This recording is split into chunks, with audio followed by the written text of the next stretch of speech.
এমন একজন নবী যাকে জীবিত অবস্থায় চতুর্থ আসমানে ডেকে নেওয়া হয়েছিল এবং তিনি আর কখনো ফিরে আসেননি। তিনি হলেন হজরত ইদ্রিস আলাইহিসসালাম। হজরত ইদ্রিস আলাইহিসসালাম হজরত আদমের ষষ্ঠ প্রজন্মে জন্মগ্রহণ করেছিলেন। মানবজাতির ইতিহাসে তিনিই সবার প্রথমে কলম ধরেছিলেন। মুস্তাদরাক আল হাকিমের বর্ণনা অনুযায়ী নবী সাল্লাল্লাহু আলাইহি ওয়াসাল্লাম বলেছেন, ইদ্রিসই প্রথম ব্যক্তি ছিলেন যিনি কলম দিয়ে লেখালেখি শুরু করেন। শুধু তাই নয়, কাপড়ের সেলাইও তিনিই প্রথম আবিষ্কার করেছিলেন। ইবনে কাসির এবং আল বিদায়া ওয়াল নিহায়াতে উল্লেখ আছে যে তিনি ছিলেন ইতিহাসের প্রথম দর্জি।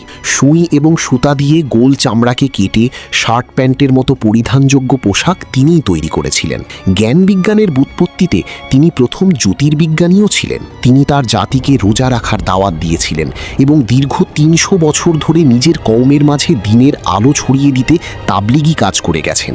ইবাদত বন্দেগীতে তিনি এতটাই মগ্ন থাকতেন যে প্রতিদিন ১০০ রাকাত নফল নামাজ পড়তেন এবং প্রতিনিয়ত এত বেশি রোজা রাখতেন যে তিনি শারীরিকভাবে বেশ দুর্বল হয়ে পড়েছিলেন। আল্লাহ তাআলা পবিত্র কোরআনে তাকে সিদ্দিক নবী বা পরম সত্যবাদী নবী হিসাবে আখ্যায়িত করেছেন। পরবর্তীতে আল্লাহ তাকে জীবিত অবস্থায় চতুর্থ আসমানে তুলে নেন, যেখানে তার সাথে সাক্ষাৎ হয় মৃত্যুর ফেরেশতা মালাকুল মউতের। সেখানে তিনি জান্নাত দর্শন করেন, সাময়িকভাবে মৃত্যুর স্বাদ গ্রহণ করেন এবং এরপর পুনরায় রূহ ফেরত পেয়ে চিরকালের জন্য জান্নাতে রয়ে যান।